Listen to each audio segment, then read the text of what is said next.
సౌలు అనే రాజు దావీదును పిలిపించి అతని ప్రవర్తనను బట్టి, అతని మాట తీరు బట్టి, అతని చూపును బట్టి, అతని కదలికను బట్టి, అతని యొక్క సుబుద్ధిని బట్టి ఏమప్పగించాడంట? యోధుల మీద అధికారాన్ని అప్పగించాడు. యోధులు అంటే యుద్ధము చేసేటువంటి బలాత్యులు, యుద్ధ సైనికులు, వారి మీద అధికారిగా ఈయన అప్పగించాడు. కారణం, దావీదు కంట సుబుద్ధి కలిగి ఉన్నాడంట. ఏ బుద్ధి?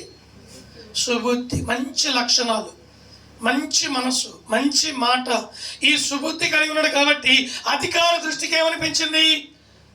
ఇతనికి నేను పని అప్పగిస్తే నమ్మకంగా చేస్తాడు, నా పేరు నిలబెడతాడు, నా రాజ్య పరిపాలన చక్కగా జరుగుతుందని చెప్పి దావీదును పిలిచి రాజ్య పరిపాలన అప్పగించాడు. కారణము, సుబుద్ధి కలిగి.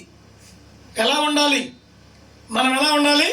సుబుద్ధి కలిగి ఉంటే దేవుని పనిలో, దేవుని సన్నిధిలో, పరిచర్యలో ఖచ్చితంగా నీకు దేవుని పని అప్పగిస్తాడు. స్తోత్రము కలుగును కాక. హల్లెలూయా. 40 మంది బాప్తిసం తీసుకున్నారు. 40 మందిలో 7 మంది చేతులు ఎత్తారు సేవ చేస్తామని. 7 మందిని అబ్జర్వ్లో పెట్టాడు పాస్టర్ గారు. ఎక్కడ పెట్టాడంటే వాళ్ళకు ఒక రూమ్ ఇచ్చి ప్రార్థన చేయమన్నాడు. 7 మంది వెళ్ళారు, ఉపవాస ప్రార్థన ప్రారంభించాడు. ఎన్ని దినాలు చెప్పాడంటే 3 దినాలు చెప్పాడు. 40 మందిలో ఎంతమంది వెళ్ళిపోయారు? 33 మంది పక్కకి వెళ్ళిపోయారు.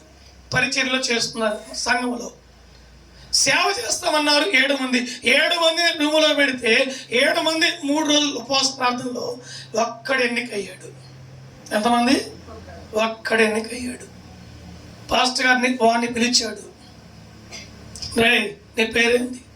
నా పేరు పలానా. ఏ పేరు పెట్టా? పలానా పేరు పెట్టా. రైట్, సేవ చేస్తావా? చేస్తా. అయితే సేవ చెయ్యి. ఏ సేవ చేస్తావు అన్నాడు. నువ్వు ఏ పని చేస్తావు పని చేస్తున్నాడు. ఉపవాసం ఉన్నాడు కదా, ముందు వెళ్ళి మూతి కొడ్డ కట్టుకొని దొడ్లు కడగమన్నాడు. చూడండి, ఎన్ని చాలా అగ్ని పరీక్షలు ఉంటాయి సేవలు ఉండాలంటే. పెద్ద సేవకులేనండి ఆయన. అంటే వాడిని చేయించాలని, వాడి ఓర్పు సహనం చూడాలని. బాప్తిసం అందుకున్నాడా?